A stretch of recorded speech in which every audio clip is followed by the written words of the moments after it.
በጥቅምት አንዳድነት ይባል የለም እንዴ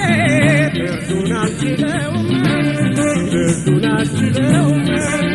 ነይልኝ መውደድ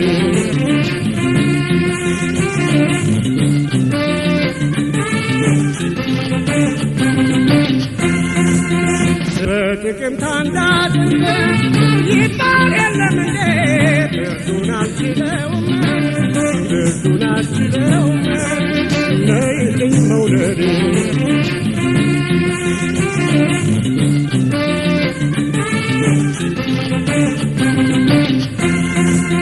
በጥቅምት አንዳድነት